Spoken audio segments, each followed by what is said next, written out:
quel honneur pour la Vista d'accueillir un grand monsieur du football en France, issu d'une famille passionnée par le foot et le rugby. Il va commencer sa jeune carrière de journaliste comme stagiaire chez Orange Sports Info. En 2008, il devient commentateur chez Orange et de là vient une ascension fulgurante. Commentateur chez Orange, beIN Sport et Canal+. J'ai l'honneur de vous présenter aujourd'hui notre cher commentateur Antoine Morin. Bonjour Antoine. Salut la Vista, salut à tous. Alors très rapidement, avant de commencer avec la partie, on va dire, questions interrogatoires, est-ce que ce serait possible que tu te présentes un petit peu rapidement pour que les personnes te connaissant pas puissent un peu voir qui tu es et ce que tu fais plus précisément. Alors moi c'est Antoine Morin, effectivement je suis journaliste et commentateur, j'ai 34 ans. Voilà, j'ai toujours rêvé de faire ce métier de commentateur et j'ai la chance de pouvoir l'exercer aujourd'hui. Donc comme tu l'as dit, j'ai commencé chez Orange via Média 365, hein, qui était la société de production éditoriale pour Orange. Donc j'ai eu la chance de commenter pour l'appli mobile d'Orange, qui diffusait les matchs de Ligue 1 en direct sur les mobiles et sur les smartphones et les tablettes entre 2008 et 2016. Donc ça a été une grosse expérience de 8 ans, très enrichissante. En parallèle, j'ai fait aussi un peu de télé pour eux avec Orange Sport, où j'ai commenté notamment pas mal la Bundesliga. Et puis après, j'ai travaillé sur la chaîne de Sport 365 directement. Quand Orange s'est arrêté, Patrick Chen et Média 365 ont lancé la chaîne Sport 365 sur laquelle j'ai travaillé pendant 4 ans. Et puis depuis 2016, je suis journaliste pigiste, donc de temps en temps à Canal+, de temps en temps à beIN Sport, en fonction de leurs besoins, de ce qu'ils me proposent. Et là, tout récemment, pour l'appli OneFootball, qui a acquis les droits de la Bundesliga pour la France et qui diffuse les matchs gratuitement sur son appli. J'ai été contacté pour travailler avec eux. Donc voilà, on commente les matchs de la Coupe d'Allemagne. On a fait Dortmund juste avant la trêve. On a fait le Bayer Leverkusen Francfort ce mardi. Et ce mercredi soir, on va faire Kiel contre le Bayern. Donc plein de matchs intéressants. Et voilà, et du grand plaisir de faire ce métier qui me passionne depuis que je suis gamin. Alors, en quoi ça consiste ? Moi, je considère qu'il y a deux parties. Il y a la partie commentaire. Voilà, c'est décrire les actions, sentir le match pour essayer de le raconter le mieux possible aux gens qui le regardent, en n'oubliant jamais que les gens voient les images. Donc, ils sont aussi capables d'analyser, ils sont aussi capables de voir ce qui se passe. Donc, il faut vraiment être dans le bon tempo, dans le bon rythme, et savoir comprendre le match. Donc ça, c'est la première chose. Et puis l'autre partie qui est tout aussi importante, si ce n'est plus, c'est la préparation, qui va finalement être la partie où on va consacrer le plus de temps. Parce que le match, lui, il dure 1h30. Si tu prends, on va dire, 5 minutes d'avant-match, 5 minutes à la mi-temps et 5 minutes d'après-match, voilà, en gros, tu travailles un petit peu moins de 2 heures sur le match. Mais par contre, tout ce qui est préparation demande, à mon sens, beaucoup plus de temps pour avoir les meilleures infos possibles, en tout cas la façon la plus poussée de préparation du match pour être capable ensuite de raconter le match correctement et de ne pas être en décalage entre ce qu'on vous voit sur le terrain par rapport à l'histoire générale du club ou à l'histoire récente d'une équipe.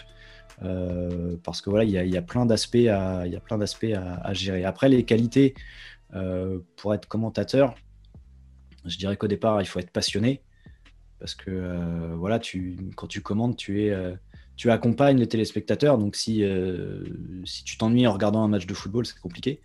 Donc voilà, il faut avoir cette passion-là. Il faut avoir de la rigueur sur la préparation, sur l'observation aussi du match. Et puis, ouais, moi, une qualité que je trouve importante, c'est aussi avoir l'humilité de jamais oublier que c'est pas toi qui est important. C'est pas ce que tu dis qui est important. C'est pas pour toi que les gens viennent. Les gens, ils viennent pour regarder le match. Et voilà, moi j'essaie toujours de rappeler quand j'ai l'occasion de discuter avec des stagiaires ou quoi. Voilà, aujourd'hui, on diffuse de plus en plus des matchs sans commentateurs. Alors les gens râlent un peu parce qu'on est habitué à avoir des commentaires, mais les gens regardent. Et on peut se passer du commentaire. Le commentaire doit être un plus par rapport aux images et par rapport au match en lui-même, qui est la star, entre guillemets, du programme.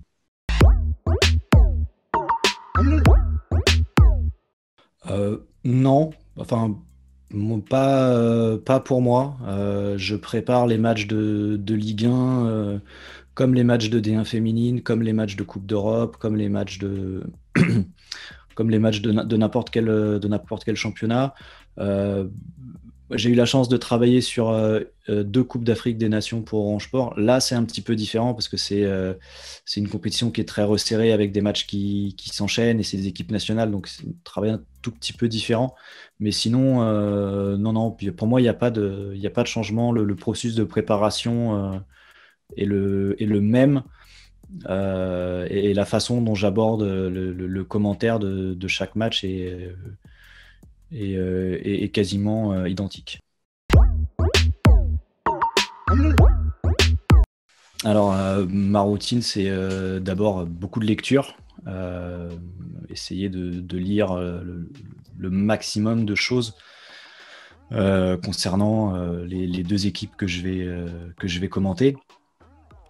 Donc ça, c'est vraiment tout au long de la semaine. Et puis, on va dire à 2 jours du match, je commence à préparer mes notes. Alors, faut savoir qu'il y a autant de manières de préparer un match qu'il y a de commentateurs. Donc, chacun a sa méthode, chacun a sa routine. On a un petit peu cette image d'Épinal des grandes fiches cartonnées jaunes popularisées par les journalistes de Canal, école Charles Bietri, depuis les années 80 jusqu'à aujourd'hui, parce que beaucoup continuent à utiliser ce processus-là. Moi, par exemple, je fais partie de la team cahier, donc j'ai un grand cahier sur lequel j'écris mes notes. C'est toujours organisé de la même manière, avec les résultats des derniers matchs, les performances à domicile ou à l'extérieur en fonction de l'équipe. Les stats, vraiment les stats chiffrés qui peuvent être fournis par Opta, par exemple, ou les autres prestataires de statistiques. La dernière compo, les arrivées et les départs du dernier mercato, et voilà, et toutes les infos qui peuvent me paraître nécessaires pour bien appréhender le match.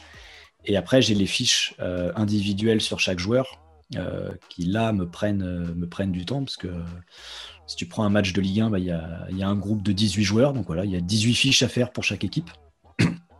Moi, je travaille avec des étiquettes autocollantes.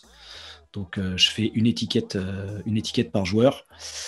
Et après, je colle les étiquettes sur mon cahier en fonction de la composition d'équipe. Et pareil, sur les étiquettes, c'est toujours les mêmes infos. Il y a le nom, le numéro, l'âge, le poste, la nationalité, les stats, les clubs précédents. Et alors quand je dis les stats, c'est le nombre de matchs rejoués, le nombre de buts, de passes décisives depuis le début de la saison. Et après, je garde 2 lignes, en tout cas un petit peu d'espace pour des infos complémentaires que je vais trouver en tapant le nom du joueur sur Google, ou que je vais trouver dans les stats Opta. Voilà, typiquement là, par exemple, sur la préparation du match du Bayern contre Kiel en Coupe d'Allemagne, voilà, j'ai lu que Lewandowski était le meilleur buteur en activité de la Coupe d'Allemagne avec 39 buts. Voilà, typiquement le genre d'infos que je vais mettre sur ma fiche. Il y en a plein. Là, pêle-mêle, je pourrais te dire que j'ai encore en tête quasiment toutes les minutes du premier match que j'ai commenté, qui était Valenciennes-Saint-Étienne, première journée de la saison 2008-2009. J'ai eu la chance de faire un match à l'Allianz Arena à Munich, qui est un souvenir incroyable. Après, j'ai fait 4 années de commentaires de matchs de Ligue 1 où on allait au stade quasiment tous les week-ends.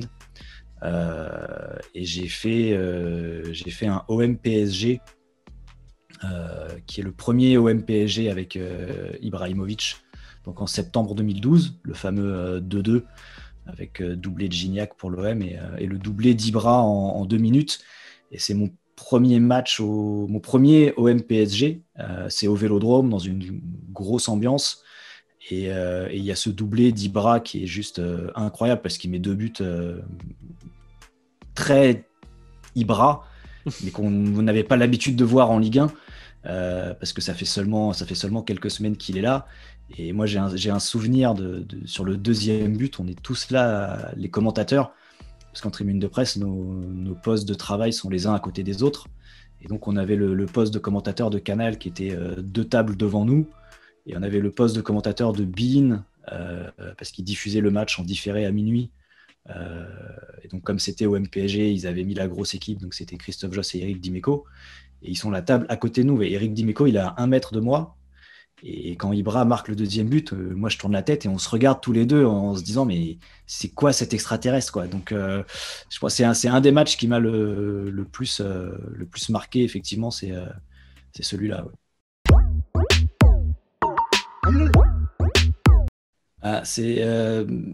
J'ai commenté pendant 3 années tous les week-ends avec Alain Roche. Donc, c'est la personne avec qui j'ai le plus commenté.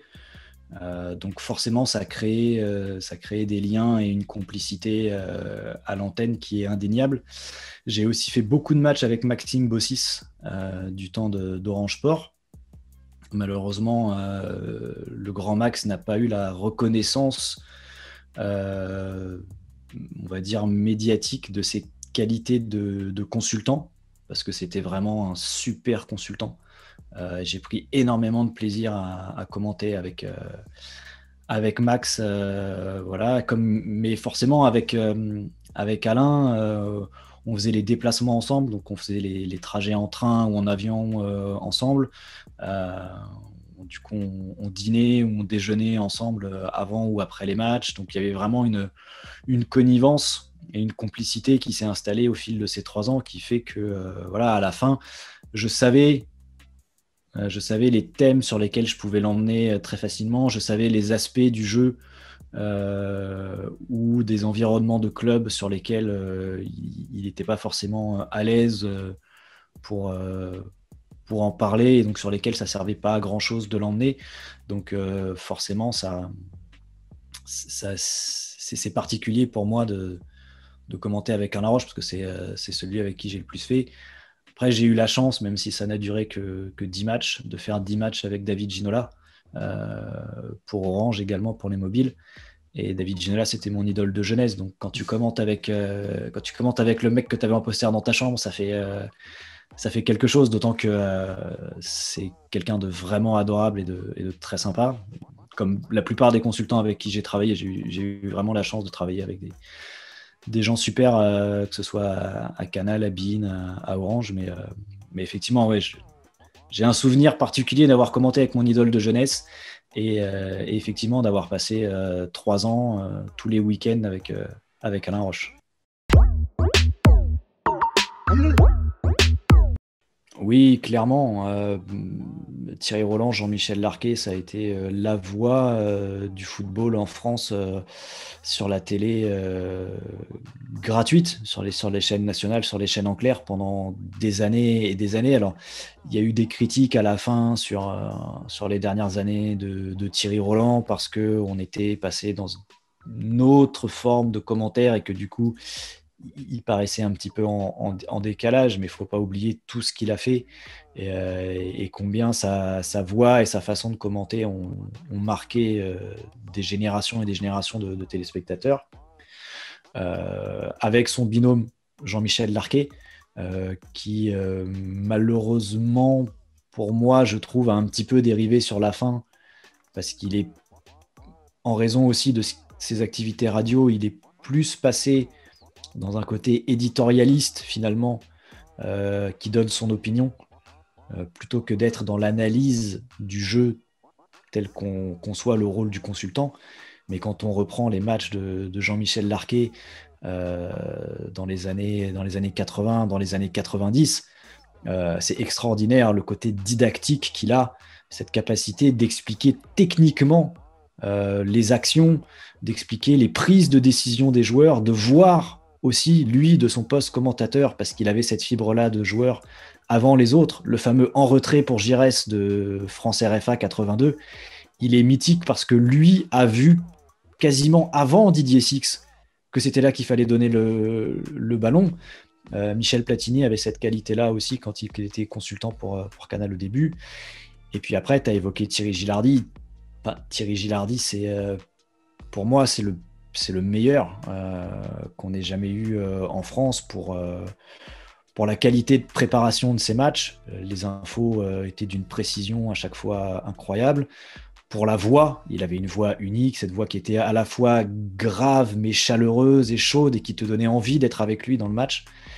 Et puis cette capacité à accompagner les événements et les actions de manière très juste entre cette improvisation millimétrée dont on parlait tout à l'heure, entre le commentaire qui vient naturellement sur l'instant mais qui s'accompagne d'une info ou d'un ressenti qui est incroyable. Donc oui, ce binôme Larquet-Roland et Thierry Gilardi derrière, c'est en termes de commentaires de football, oui, je pense c'est le très très haut du panier dans l'histoire de la télévision française. Et voilà, je voulais savoir si tu avais, toi, des questions et sur ce... Non, un grand merci pour l'invitation. C'est toujours très sympa de pouvoir échanger autour de mon métier de commentateur, qui est une passion. Donc, j'ai vraiment jamais de soucis pour en parler. Donc, au plaisir, évidemment, de suivre d'autres interviews sur la Vista. Encore une fois, bon courage dans ta carrière. Et puis, ça marche. Qu'on puisse écouter encore tes matchs plein d'années. J'espère. Voilà, on l'espère tous. Moi, je peux te souhaiter que le meilleur. Ça marche, merci. Longue vie à la Vista aussi. Merci. Allez, ciao. Ciao.